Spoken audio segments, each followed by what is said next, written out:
ঘনিষ্ঠতা বাড়ালো চীন রাশিয়া, হোয়াইট হাউসে ট্রাম্প। রাশিয়ার প্রেসিডেন্ট ভ্লাদিমির পুতিন ও চীনের প্রেসিডেন্ট শি জিনপিং এক ভিডিও কনফারেন্সের মাধ্যমে উভয় দেশের মধ্যে সম্পর্ক আরও ঘনিষ্ঠ করার প্রতিশ্রুতি ব্যক্ত করেছেন। ডোনাল্ড ট্রাম্প যুক্তরাষ্ট্রের ৪৭তম প্রেসিডেন্ট হিসেবে শপথ নেওয়ার একদিন পরেই এই ঘোষণা দিলেন দুই নেতা। বুধবার রুশ বার্তা সংস্থা TSS এর এক প্রতিবেদনে এই তথ্য জানানো হয়েছে। প্রতিবেদন অনুযায়ী পুতিন ও শি ভিডিও কনফারেন্সে ইউরেশিয়ার নিরাপত্তা ও দ্বিপাক্ষিক সম্পর্ক নিয়ে আলোচনা করেন। উভয় নেতা নিশ্চিত করেন যে রাশিয়া ও চীন একত্রে ইউরেশিয়া অঞ্চলের নিরাপত্তা বৃদ্ধির জন্য কাজ করছে।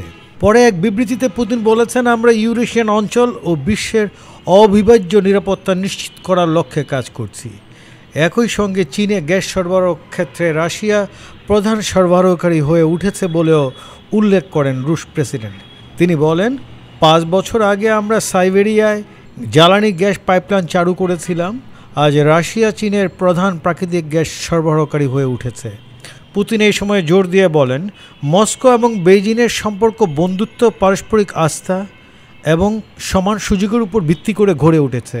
আমাদের সম্পর্ক জাতীয় স্বার্থের বিস্তৃত অভিন্নতার উপর ভিত্তি করে এবং শক্তিগুলোর মধ্যে কেমন সম্পর্ক থাকা উচিত সে বিষয়ে অভিন্ন মতামতের সঙ্গে এগিয়ে চলছে, যোগ করেন পুতিন।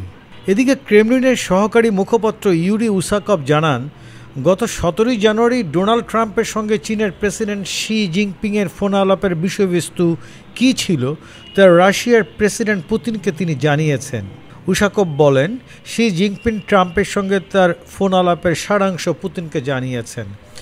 এছাড়াও দুই নেতা তাদের ভিডিও কনফারেন্সে এশিয়া প্রশান্ত মহাসাগরীয় অঞ্চলের পরিস্থিতি, তাইওয়ান ইস্যু নিয়ে আলোচনা করেন। রুশ নেতা এই সময় এক চীন নীতির প্রতি তাদের অটল সমর্থন পুনর্ব্যক্ত করেন। এদিকে ট্রাম্প প্রশাসনের ক্ষমতা গ্রহণের প্রেক্ষাপটে ইউক্রেন পরিস্থিতি এবং যুক্তরাষ্ট্রের সঙ্গে রাশিয়ার সম্পর্ক নিয়েও তারা আলোচনা করেন। উসাকভ বলেন, ইউক্রেন পরিস্থিতি এবং যুক্তরাষ্ট্রের সঙ্গে আমাদের দুই দেশের সম্পর্কের বিষয়টি স্বাভাবিকভাবেই আলোচনায় এসেছে।